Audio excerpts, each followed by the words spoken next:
or I cut the pattern in the fabric where I have the chalk mark, and I should not have. That's where my new side seam should be.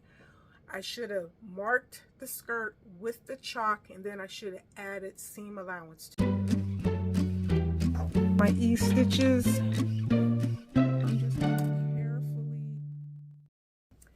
Hello sewing friends, Shawnice here, and I thought it would be a good idea to make a video response to a question that I had on my last video when I added a 1/4 inch or a 1/2 inch. Was it a 1/2 inch? Yes, it was adding a 1/2 inch to my skirt pattern, which is right here. And the question was, how do you determine how much to open and what pattern pieces to alter?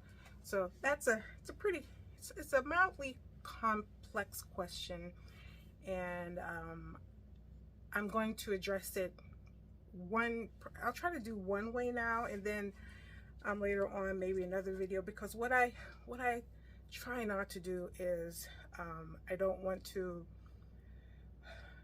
confuse someone with multiple ways of doing something, because again, you know, there's not just one way to make pattern adjustments. There's a plethora of ways. There's a lot of ways. I tried to use a big word and it didn't come out too right. Oh my gosh. To increase the waist that has a waistband that is straight, meaning it's not a contoured or curved waistband. When you're making your muslin, or if you're doing tissue fitting, you could put your skirt on around you, and if it's tight. So this is if it's tight. What you can do is you can take your seam ripper, and on one side you can just start cutting some seams until it feels comfortable. And then you can take your seam gauge or your measuring tape, and you can measure that opening. And whatever that opening is, say that opening was 1 inch. So then you would divide by 4. So that's how you determine how much you have to open it up. If you have to open up your side seam, you know, 2.5, 3 inches, then you might want to cut out a larger pattern, because that would be, I think that would be a lot. So it's better sometimes to cut big, and to make changes to make it smaller. And then in this next part of the video, I'll tell you why I had to do that.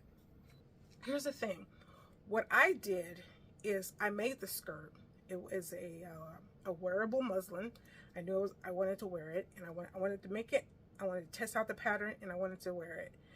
And so when I put it on after making it, because I added extra, so I cut an extra inch in the fabric when I was making it, and then when I pinned it, and that's what I did first. So that's what I would suggest, is just, you know, cut your seam allowance extra wide, and then you can take the 2 pieces and put it on you and pin. So I pinned out what I didn't need, and then I cut that off, and then I made the skirt.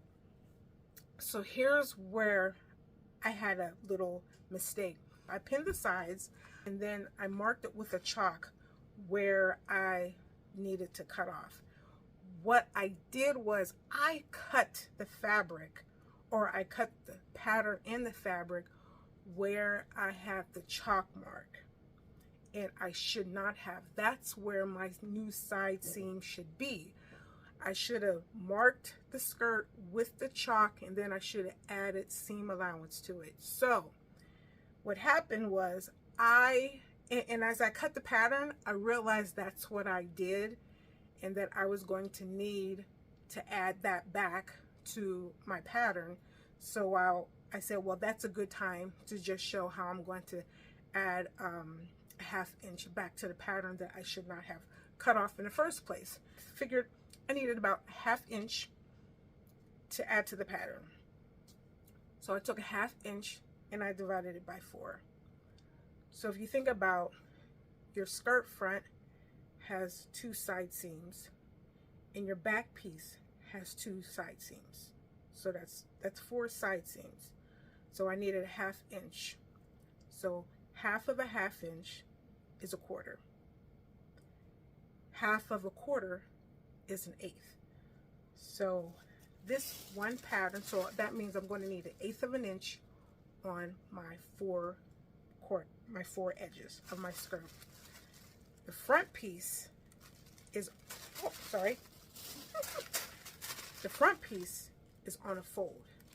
So because the front piece is on the fold, here's my side, that's both sides, this side and that side.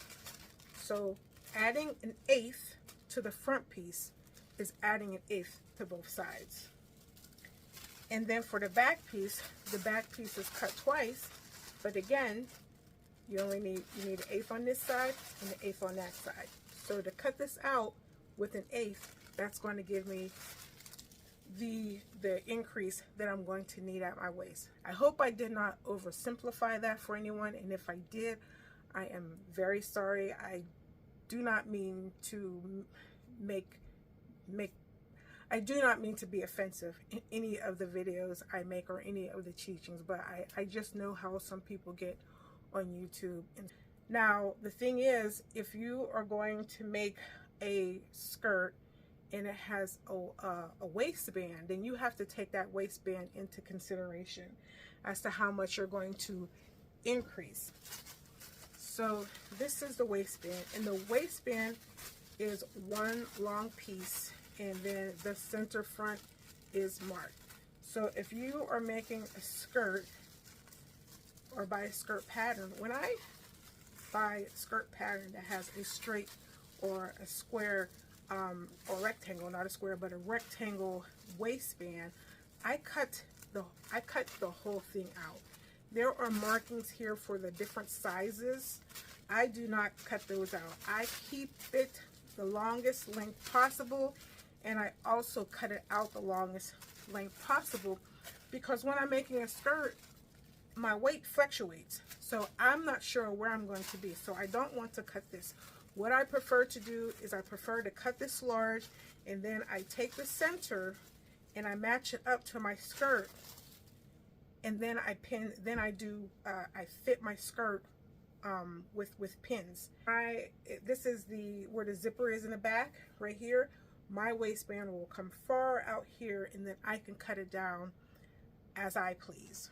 So there won't be any changes that you have to make to this. Now, if it's a curved waistband, then that's a different story. So then that then where the increase happens might be a little bit different, because when you are dealing with a curved waistband, it's not always the best thing to do is to take that curved waistband and just tilt it out. Sometimes it would just be better to maybe slit it down the center and then spread it out. But see, those are more complex changes. So Shawnice here. Thanks for watching Savvy Sewing with Shawnice. Until the next video, happy sewing. Loves. I tried to use a big word and it didn't come out too right.